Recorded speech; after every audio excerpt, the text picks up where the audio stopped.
What's going on? VitalSyntax here, and welcome to your beginner's tutorial for Hawken. If you guys don't know anything about this game, go check out my channel and some other videos for the details. But in this video I'm going to talk about some of the basic mechanics of Hawken and hopefully make you guys better players. The first thing I want to address is the weaponry. So by default when you start out with Hawken, you're going to have the Recruit Assault mech. And until you either play enough to earn in-game gold or spend some real life money to buy some in-game gold, you're going to be stuck with this mech. So I'm going to be talking about the weaponry that pertains to this mech unit, although in later videos and other tutorials I'll probably go over some of the other mech units. The Recruit Assault mech has a machine gun and a Tau missile. So the machine gun is best for medium and close range. It doesn't do a whole lot of damage. And the Tau missile is an all-range, high damage, and you can actually control the detonation.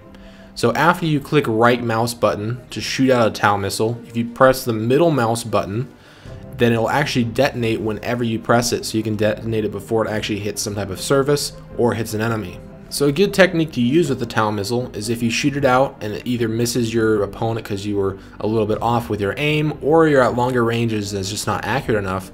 If you press middle mouse button when it's at least somewhere near the enemy, you'll still do damage, and actually quite a bit of it. Now beyond left and right click, you also have equipment. So later on you'll be able to customize this equipment and choose between things like grenades, EMPs, health orbs that will quickly heal your mech. And the way you deploy this is by using the scroll wheel to select which equipment you want, because you can have more than just one. Press R to deploy it, or simply press 1 or 2 depending on which one's equipped in which slot. The next thing I want to talk about is movement.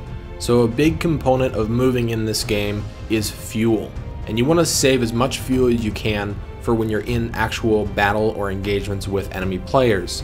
And you'll use this fuel for everything from running or boosting to dodging, jumping, escaping. So although you want to use your boost to actually get to an engagement maybe more quickly, make sure you let go of that boost and allow it to recharge before you actually start engaging an enemy, so you actually have fuel that you're going to use, and that's quite important for you when you're actually in a battle. If you hold shift and press either A or D for left or right, you can dodge incoming enemy fire. And the best thing to do is to save the dodge and time it. So whenever you see a Tau missile or any other type of high explosive coming in, to dodge either to the left or right to avoid that explosive, because those deal quite a bit of damage. Depending on which game mode you're playing, usually staying to the edge of the map is a good idea. Now if you're playing something with objectives, obviously you want to move in and control those objectives. But really what I'm trying to get at here is you don't want to be in the middle of two enemies. And if you do find yourself in that situation, you're being shot from two different directions, stop shooting, stop trying to kill an enemy, and try and get out of that situation. Either try and run away, or try and put somebody else in the middle of the firefight so that they're being shot by two different angles. Because even if you're a really good player, the chances of taking out two enemies while they're both shooting at you are extremely slim. Now if you're on the other end of the stick and you're playing in a team-oriented game mode, it's incredibly important that you stay in groups and use communication. You're going to have a huge advantage over another team that isn't using these to their advantage.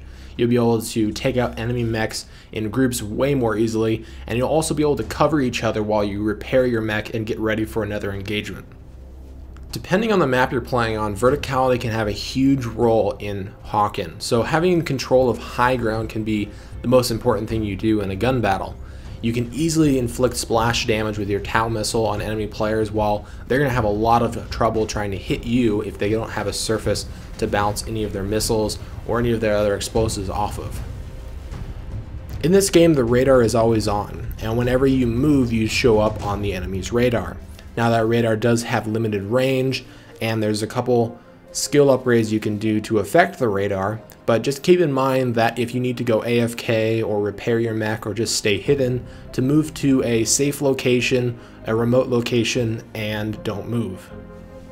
Also, when you're going to a safe location to repair your mech, remember that you're going to be in third person while repairing.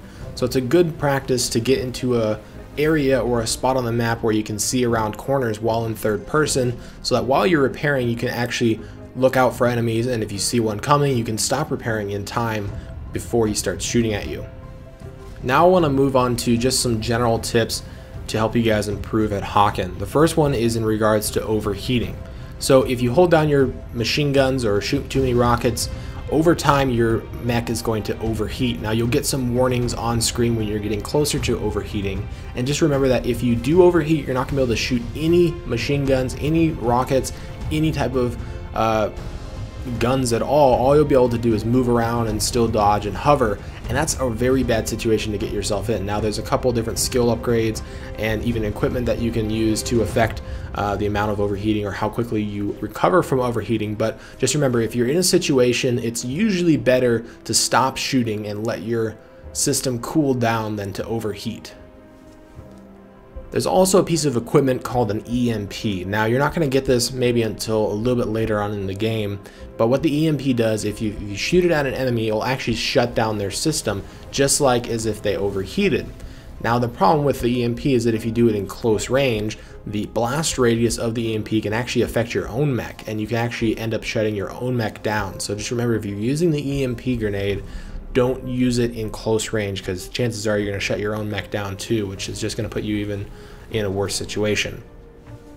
Another thing that I see a lot of people glancing over while playing Hawken is the yellow orbs. So whenever you kill an enemy player, they drop this yellow orb, and it seems like most players have no idea what it is, and they mostly just walk over it or just don't even pay attention to it.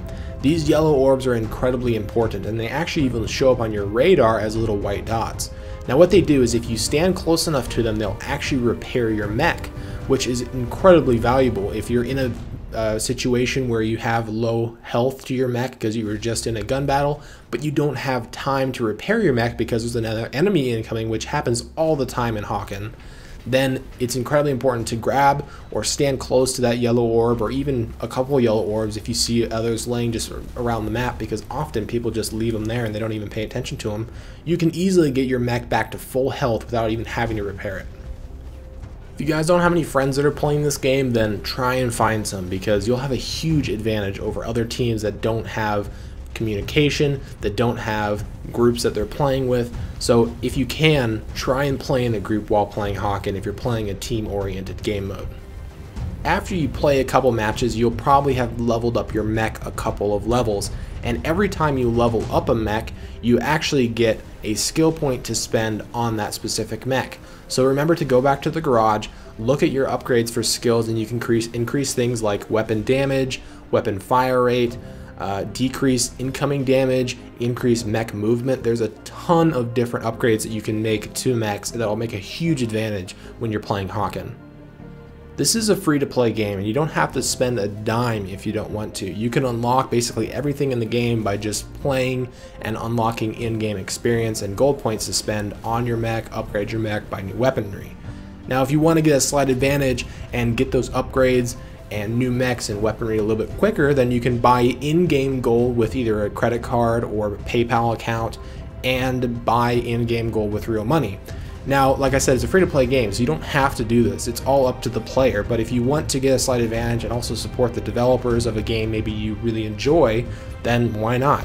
So just keep that in mind, that that's always available to you if you want to. Well, that wraps up my beginner's tutorial for Hawken. Hopefully you guys enjoyed the video, and hopefully I've made a couple people better at Hawken. And if you enjoyed the video, feel free to give me a like or a favorite, and remember to subscribe for more Hawken videos. Thanks for watching, and I'll see you guys in the next video.